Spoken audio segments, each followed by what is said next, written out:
जनाब, आप सबको बहुत बहुत आदाब। मैं हूं प्रोफेसर जेठानंद राही और आप देख रहे हैं मेरा यूट्यूब चैनल। इस वक्त मैं जो ये स्ट्रीट कार में बैठा हूँ, इसको यहाँ स्ट्रीट कार कहते हैं। ये ऐसे ही है जैसे हमारे जो देसी मुल्क हैं, तो कराची के अंदर जो है जब गोरे यहाँ पर थे, लेकिन मैंने तो 1964 में भी देखी थी, 1964 में ये कराची में जो है चला करती थी। ये तो नया मॉडल है अभी का, लेकिन उस वक्त जो है वो पुराना मॉडल वहाँ चलता था, जो अभी भी टोरंटो के कुछ मतलब जगहों पर चलता है। उसको जानबूझ के उन्होंने रखा हुआ है, उसको एक प्रिजर्व करने के तौर पर, वरना वो उसको चाहते हैं तो रिप्लेस कर सकते हैं अगर चाहें तो इसी तरह जो है इनकी जगह पर ये बसेस को भी चला सकते हैं, लेकिन इसको डेलिबरेटली चलाते हैं। शहर का पुराना जो हेरिटेज है, अपना कल्चर है, यूरोप के भी कई ममालिक में है, रशिया, चाइना, सब जगह पर है। इसका फ़ायदा ये होता है कि ये रोड के ऊपर चलती हैं और जस्ट लाइक जैसे बसेस चलती हैं उस तरह से है, लेकिन इनका फ़र्क ये है कि ये बिजली पर चलती हैं और ऊपर से ये कनेक्टेड हैं, वायर्स है बिजली की उनमें कनेक्टेड है। और ये डेफिनेटली क्योंकि बिजली पे चलती हैं तो ये कम जो है इस पर खर्चा होता है। ये देखें नीचे जो है इसके वो ट्रैक बिछे हुए रेल हैं, वो लेकिन वो ट्रैक जो है वो रोड के साथ मिले हुए हैं बिल्कुल, तो उस पर वो गाड़ियाँ भी देखें चल रही हैं। तो इसके अगर कोई आगे कोई गाड़ी होती है, मोस्टली लोग अवॉइड करते हैं इनको, इन्होंने राइट साइड पर यहाँ पर चलती हैं, उस तरफ से सामने से आएगी तो वो राइट साइड चलेगी, मैं दिखाऊँगा।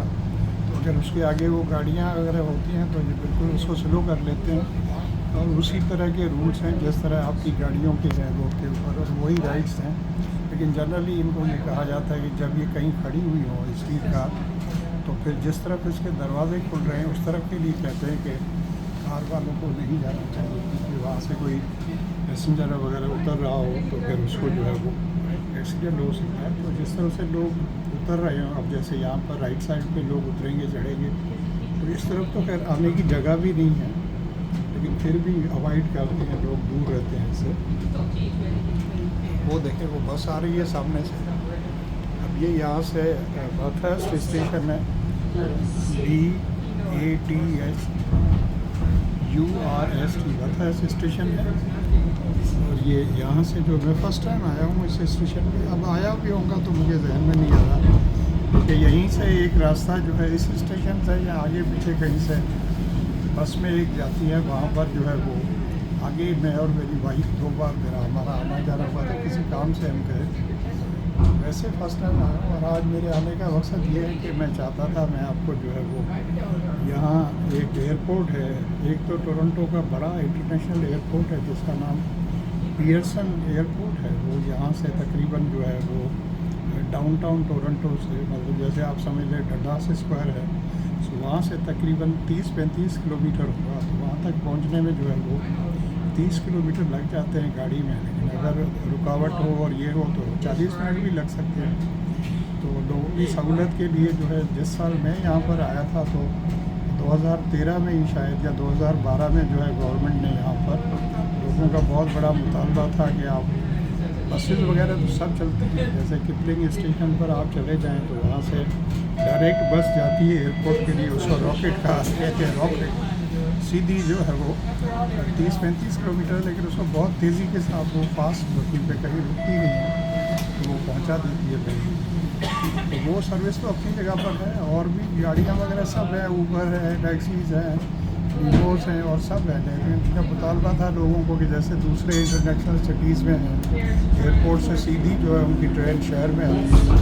तो फिर यहाँ इन्होंने जो है यूनियन पियर्सन यूनियन जो है यहाँ की स्टेशन है, जो सबसे बड़ी और कदीम स्टेशन है यहाँ ट्रेन की। वहाँ से न सिर्फ ये स्ट्रीट सबवे स्टेशन सबवे चलती है, सबवे मतलब अंडरग्राउंड ट्रेन वहाँ से आती जाती है पूरे टोरंटो के अंदर, लेकिन वहाँ पर जो है जैसे गो ट्रेन है, जो कि गो मतलब गवर्नमेंट ऑफ ओंटारियो की जो ट्रेन है, जो पूरे हमारे सूबे ओंटारियो में चलती हैं, वो भी वहाँ से अपनी पूरी आती जाती हैं। और VIA ट्रेन है, VIA, जो कि पूरे कनाडा के अंदर चलती है, पूरा कनाडा, तो वो भी गवर्नमेंट की है। कभी कभी यहाँ ट्रेन जो है उनको प्राइवेट सेक्टर में भी दे देते हैं कि आप भी चला लें, तो इसी तरह जो गुड्स ट्रेन इनकी हैं वो भी कुछ उन्होंने प्राइवेट सेक्टर में दी हुई है कि लोगों को भी मौका दिया जाए और ज़्यादा एफिशिएंसी या जो गवर्नमेंट की ट्रेन है उनसे कंपटीशन करने के लिए। तो फिर गवर्नमेंट को पता चलता है कि हमारे जो ट्रेन है जो गवर्नमेंट में है उनका क्या हाल है, वो किस तरह परफॉर्म कर रहे हैं। तो मैं आपको दिखाता हूँ कि स्ट्रीट कार कितनी बड़ी है। इसके अंदर जो है मेरा ख्याल 2 बोगीज़ हैं, दोनों बोगीज़ बहुत बड़ी बड़ी हैं। अब वो सामने जो है वहाँ आगे जो है वो ड्राइवर बैठा हुआ है। अब वो ड्राइवर का काम बड़ा सिंपल है, बस वाले की तरह तो है नहीं। तो ये जो है चलेगी अपनी पटरियों के ऊपर, तो आपको ज़्यादा कुछ करना नहीं है। बस ये है कि आगे ध्यान रखना है कि अगर कोई गाड़ी आ जाए या ये हो जाए तो आपने उसको मैनेज करना है। सारा कुछ आजकल तो इलेक्ट्रॉनिक्स है, आपको पता है तीनों इसमें ऑप्शन होते हैं। मैकेनिकल भी होता है, इलेक्ट्रॉनिकल भी होता है और इलेक्ट्रिक भी होता है, और कुछ ना हो तो फिर आखिर में मैनुअल होता है। जैसे जहाज़ों में भी ये सारे 3-4 ऑप्शन होते हैं। अगर किसी चीज़ कोई माल फंक्शन हो जाए तो पहले आप कोशिश करते हैं वो है उसको इलेक्ट्रॉनिक्स की हेल्प से जो आपकी उसमें जो टेक्निक्स हैं, कंप्यूटर्स हैं या इलेक्ट्रॉनिक के जो सर्किट्स वगैरह उनसे आप कंट्रोल करें या उसको सही करें। अगर उससे नहीं होता है तो फिर वो मैकेनिकल तरीके से उसको करने की कोशिश करते हैं, और अगर उससे भी नहीं हो तो उनके पास आखिरी ऑप्शन जो है वो मैनुअल भी होता है। सारे लोग ट्रेंड होते हैं, इंजीनियर एक होता है, आपको पता है जहाज़ के अंदर, तो वो मैन्युअली जाकर उसको उस चीज़ को ठीक करने की कोशिश करता है। सबको पता होता है कि कौन सी जगह पर क्या चीज़ है। जहाज़ के अंदर चले जाते हैं, नीचे चले जाते हैं, सारी चीज़ें ये उस जो बुक होता है जहाज़ का उसके अंदर लिखी होती है। तो इसी तरह यहाँ भी सारा सिस्टम है। और पता है आपको कि कनाडा तो बहुत डेवलप्ड कंट्री है, और साइंस और टेक्नोलॉजी के हिसाब से अभी स्पेस में जो नासा भेज रहा है अपना जो है चांद पर मिशन भेज रहा है, उसमें कनाडा से भी उन्होंने एक खलाबाग जो है उसको सिलेक्ट किया है, वो जाएगा साथ। और इसी तरह से उसका कंट्रीब्यूशन भी है, तो कनाडा के साइंसदानों का इसमें कंट्रीब्यूशन भी है। और जो गाड़ी चांद के ऊपर नीचे उतरेगी चांद से निकल के बाहर, वो कनाडा के जो साइंटिस्ट हैं उन्होंने भी बनाई है। और ये स्ट्रीट कार जो है वो बाथर्स्ट सबवे स्टेशन से चली है और ये एग्जीबिशन तक जाएगी। एग्जीबिशन मैंने पहले आपको बताया था कि यहाँ पर जो है वो एक बहुत बड़ा जो है मैदान है, बहुत बड़ा, और उसके अंदर बहुत बड़े हॉल हैं, और उसी के अंदर जो है वो बहुत बड़ा मतलब प्लेइंग फील्ड है या स्टेडियम है जिसके अंदर हॉकी के मैचेस वगैरह भी होते हैं। तो अल्लाह को तो वहाँ लगा रहता है, डिफरेंट एरियाज़ हैं, उनमें शॉपिंग वगैरह, खाना पीना, फूड स्ट्रीट्स और सब, और कोई ना कोई फंक्शन, कोई ना कोई एग्जीबिशन वगैरह सारा यहाँ होता रहता है। ऑटो शो भी यहाँ होता है, मैंने आपको बताया था। एक जो है कनाडा की एग्जीबिशन होती है पूरे कनाडा वाइड, जिसमें कनाडा की सारी चीज़ें जो यहाँ पर मैन्युफैक्चर होती है वो होती है। एक कैटल शो होता है जिसमें पूरी दुनिया से जो है जितने भी कैटल हैं या एनिमल्स हैं वो सारे आते हैं। बड़े बड़े सौदे होते हैं यहाँ पर जो है। हम लोग गए थे और हमने फर्स्ट टाइम हम काउस को देखा था, जिनके थनों में इतना ज़्यादा दूध था कि वो बेचारी खड़ी होने में भी उनको दुश्वारी हो रही थी, मोस्टली वो बैठी रहती थी। और वहाँ जो लोग थे उन्होंने हमें बताया कि एक वक्त पर उनसे 40 लीटर जो है वो दूध देती हैं, और इसी तरह शाम को भी 40 लीटर देती हैं। तो फिर हमने कहा भाई ये तो मिल्क की फैक्ट्रीज़ हो गई। तो उन्होंने कहा सही कह रहे हैं लोग, इसको यही कह रहे हैं कि ये मिल्क मेकिंग फैक्ट्रीज़ हैं, बस उनका कोई काम नहीं। हम भी जितनी देर वहाँ रुके थे वो खा रही थी और दूध जो है डेफिनेटली उसमें बन रहा है। और उनका दूध निकालने के लिए ये अब देखें यहाँ पर जो है वो अब इसका जो ड्राइवर आप समझ लें या क्या कहेंगे वो चेंज हो गया है। तो ये इनका ड्यूटी के आवर्स होते हैं, 8 घंटे की सबकी होती है, 6 घंटे का हिसाब होता है, क्योंकि इनकी ड्यूटी सुबह को जो शुरू होती है तकरीबन 4 साढ़े 4 बजे, और फिर रात को जो है वो तकरीबन 1-1:30 बजे इनकी ड्यूटी ख़त्म होती है। लेकिन कुछ लोकेशंस ऐसी हैं जहाँ पर 24/7 भी चलते हैं। वजह उसकी ये है कि ये हो सकता है कि रात को किसी को इमरजेंसी हो 1:30-2 बजे के बाद भी, तो वो सुबह तक फिर वो चलती है, और वो 24/7 है। हमारे घरों के आगे भी ऐसी बसेस हैं जो उस वक्त शुरू होती है कि बाकी नॉर्मल बसेस जब रात को 1-2 बजे ख़त्म होती हैं तो वो बसेस जो है वो फिर उसके साथ ही चलना शुरू होती हैं, जो सुबह तक उस वक्त तक चलती रहती हैं जब तक नॉर्मल बसेस जो है वो चलना शुरू नहीं हो जाए।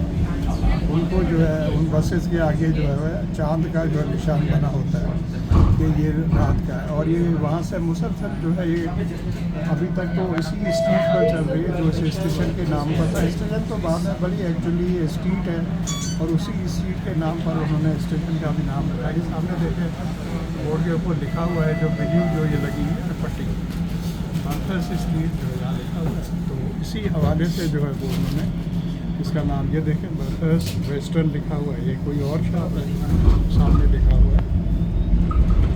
ये देखें पुराना कोई चर्च लग रहा है मुझे यहाँ पर, तो अब चर्च वगैरह जो वो भी इन्होंने बेच दी है क्योंकि कोई आता जाता नहीं था। वो फिर उन्होंने लोगों ने किसी ने चर्च में स्कूल्स बना लिए हैं, किसी ने घर बना लिए हैं, किसी ने कोई और तरीके से किया गया है, लेकिन उनसे ये कहा गया है कि आप उसका बाहर का या अंदर का स्ट्रक्चर जो है आप उसको चेंज नहीं कर सकते।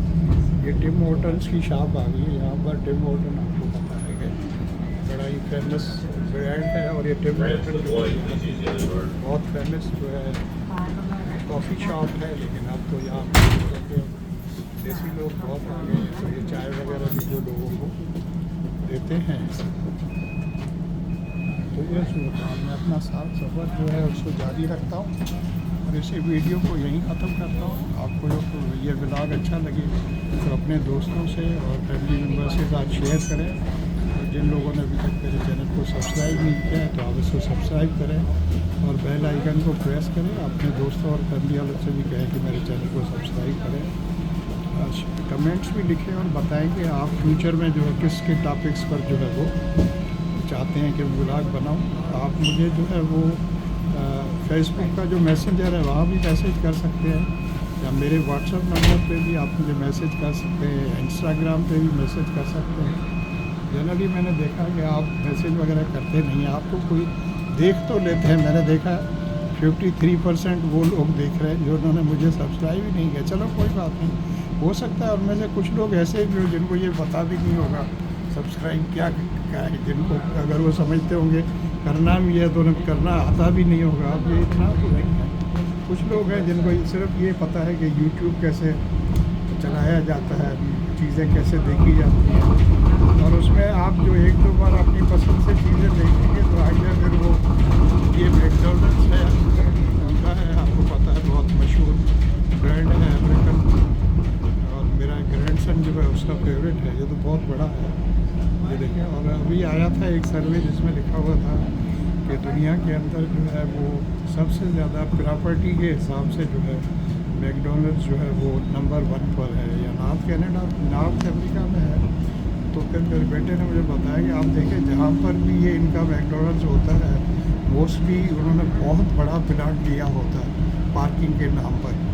पार्किंग तो हो रही है लेकिन वो सारी टोटल प्रॉपर्टी जो एरिया में उस हिसाब से उसकी वैल्यू जो है वो दिन ब दिन बढ़ती जाती है। तो ये सूरत हाल है।